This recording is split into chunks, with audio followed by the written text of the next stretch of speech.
पंचायत और जेवर एयरपोर्ट पर किसानों की महापंचायत में शामिल हुए राकेश टिकैत। किसानों के मुआवजे को लेकर महापंचायत बुलाई गई। बहुत बड़ी संख्या में किसान पंचायत में मौजूद। जेवर के सबोटा गांव में किसानों की महापंचायत और महापंचायत में राकेश टिकैत का भव्य स्वागत किया गया। यमुना एक्सप्रेस वे पर स्वागत लंबा जाम भी इस दौरान लगा। लंबे काफिले के साथ जेवर पहुंचे राकेश टिकैत।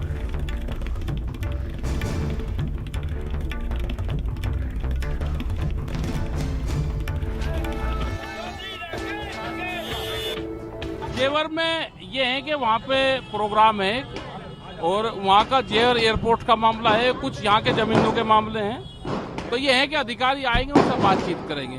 एयरपोर्ट में भूमि अधिग्रहण के इशू हैं, बहुत लोग के जमीन ने ले ली, उनको मुआवजा नहीं दिया गया। वहाँ के जिन गाँव की जमीन ले रहे हैं तो वहाँ के रास्ते बंद कर दिए गए अभी। तो वो है कि रास्ते उनके खोले जाए, जब तक रास्ते नहीं बनते तो वैकल्पिक रास्ते उनके दे दिए जाएंगे।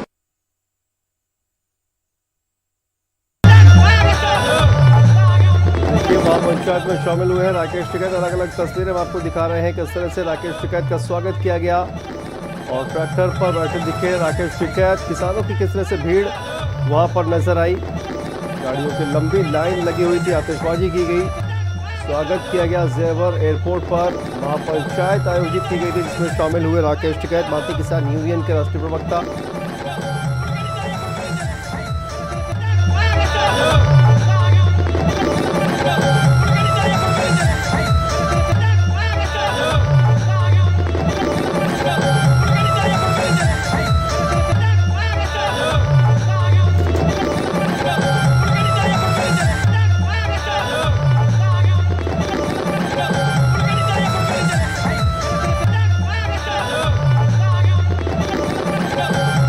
भारतीय किसान यूनियन की महापंचायत में शामिल हुए राकेश टिकैत। अलग अलग तस्वीरें हम आपको दिखा रहे हैं। ट्रैक्टर पर राकेश टिकैत नजर आए और मंच पर उनका किस तरह से स्वागत किया गया। किसानों की भारी भीड़ वहां पर मौजूद रही। गाड़ियों की लंबी लाइन लग गई, वहां पर जाम लग गया।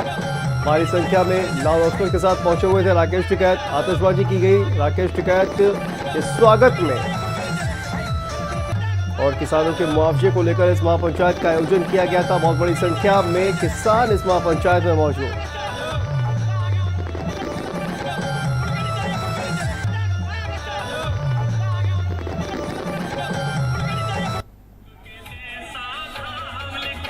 और इसी खबर पर हमारे साथ संवाददाता दानिश फोन लाइन पर जुड़ गए हैं। दानिश, महापंचायत का आयोजन किया गया था आज जेवर में, क्या जानकारी इस पर निकलकर सामने आ रही है?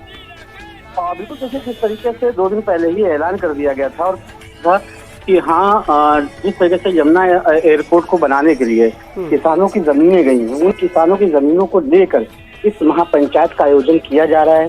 किसानों को 4 गुना मुआवजा दिलाने की मांग के लिए जो है आह्वान किया गया है। इसी को लेकर यहाँ पर राकेश टिकैत आए हुए थे। यहाँ पर बाकायदा बैठक हुई। तीनों प्राधिकरणों के जो OSD थे वो भी यहाँ पर मौजूद थे। साथ ही अब फैसला लिया गया है कि 14 मई को दोबारा से एक बैठक करी जाएगी। बैठक के अंदर बाकायदा जो नोडा विकास प्राधिकरण के अधिकारी हैं वो मौजूद रहेंगे, यमुना प्राधिकरण के अधिकारी हैं वो मौजूद रहेंगे, साथ ही ग्रेटर नोएडा प्राधिकरण के भी अफसरान मौजूद रहेंगे। तो इन अधिकारियों के साथ बैठक करी जाएगी। बैठक में जो मुआवजे की बढ़ी हुई मांग को लेकर है उस पर चर्चा होगी। लेकिन दानिश, पहले भी मुआवजा तो दिया गया होगा ना, लेकिन ये अब अचानक से जो कहा जा रहा है कि सर्किल रेट जो है उससे 4 गुना ज्यादा मुआवजा दिया जाए, ये अचानक से ये मांग क्यों उठने लगी है? देखिए, जो किसानों का कहना है कि हाँ, जो जिस लिए उनकी जमीन ली जा रही है उसकी हिसाब से उनको मुआवजा नहीं मिला है, क्योंकि ये एक गवर्नमेंट की पॉलिसी है। लिहाजा ये कह सकते हैं कि हाँ, किसानों को जो है जिस तरीके का मुआवजा मिलना चाहिए वो मुआवजा नहीं मिला है। और साथ ही किसानों के जो गांव के पुराने रास्ते हैं उन रास्तों को भी रोक दिया गया है। इसी वजह से ये आंदोलन शुरू हो रहा है। हालांकि जितने भी किसान थे जिनका मुआवजा लिया जाना था उन सबका वहां पर जो उनको विस्थापित किया जाना था, ये सारी चीजें हो चुकी हैं। लेकिन उसके बावजूद भी एक आप कह सकते हैं कि हाँ, किसानों का जो अपना विरोध है वो अब BKU के जो नेता हैं उनके सामने ये देखने को मिल रहा है। लिहाजा इसी को लेकर ये महापंचायत बुलाई गई थी और साथ ही इसी वजह से यहाँ पर जो प्राधिकरण के अफसरान हैं उनको बुलाया गया था और ये कहा गया था कि वो जब सामने रहेंगे तो कम से कम उनके सामने समस्याओं को उठाया जाएगा और उनको सामने ही समस्याओं को उठाया भी गया। लिहाजा अब जो 14 तारीख है, 14 तारीख को जब यहाँ पर अधिकारी बैठेंगे और साथ ही जो बीक्यू के कार्यकर्ता और साथ ही जो राकेश टिकैत वहां पर बैठेंगे, सब चीजें खुल के सामने बात होगी कि आखिर यमुना प्राधिकरण ने किस तरीके का रास्ता सामने निकाला है और किस तरीके की दिक्कतें कैसे ये दिक्कतें सॉल्व होंगी, कैसे किसानों को जो उनकी मांगे हैं वो पूरी हो पाएंगी। जी बिल्कुल दानिश, और देखिए जिस तरह से आपने कहा कि वहाँ पर तमाम जो अधिकारी हैं वो भी मौजूद रहे, राकेश टिकैत भी वहाँ पर पहुंचे हुए थे, तो ये अब इस पूरे मामले को 14 जून को एक बैठक जो है वो होगी, उसमें अधिकारी सुनेंगे। दानिश, क्या नजर आ रहा है, क्या ये मामला जो है वो सुलझता हुआ नजर आ रहा है आपको? क्या ये जो बढ़ी हुई मांग है वो पूरी की जाएगी? क्या रास्ता यहाँ से निकलेगा? किस तरह के आसार नजर आ रहे हैं? देखिए, ये सरकार का एक ड्रीम प्रोजेक्ट है, तो ये तो कहना गलत ना होगा कि हाँ इससे आगे आने वाले वक्तों में क्या लिया जाएगा। ये अभी थोड़ा सा संशय बना है इसके ऊपर, लेकिन हाँ ये जरूर है कि हाँ इतने बड़े, क्योंकि जो ज्यूरिश कंपनी इसको बना रही है उसमें सारी जो फॉर्मेलिटीज हैं वो पूरी हो चुकी हैं और ये भी साथ ही कह दिया गया है कि अब कौन सी कंपनी बनाएगी उसका आवंटन कर दिया गया। टाटा कंपनी पूरे प्रोजेक्ट को तैयार करेगी, उसका आवंटन भी कर दिया गया है।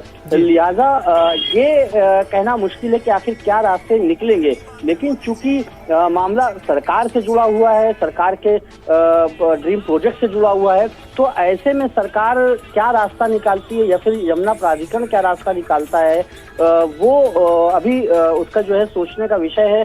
अधिकारियों की माने तो उसके ऊपर एकदम से हम फैसला नहीं ले सकते, लिहाजा उसके लिए थोड़ा सा वक्त प्राधिकरण खुद मांग रहा है कि हाँ इसमें वक्त हमको चाहिए। शायद यही वजह है कि 14 तारीख का टाइम डिसाइड किया गया है कि हाँ हम 14 को दोबारा बैठक करेंगे और साथ ही बातचीत करेंगे कि हाँ किस तरीके से इस मामले को निपटाया जाए, क्योंकि जिस तरीके से कहा जा रहा है, बताया जा रहा है कि हाँ ठीक है, तो कहीं ना कहीं ये कहा जा सकता है कि इस पूरे मामले का जो है वो सोल्यूशन निकल आएगा 14 तारीख को जो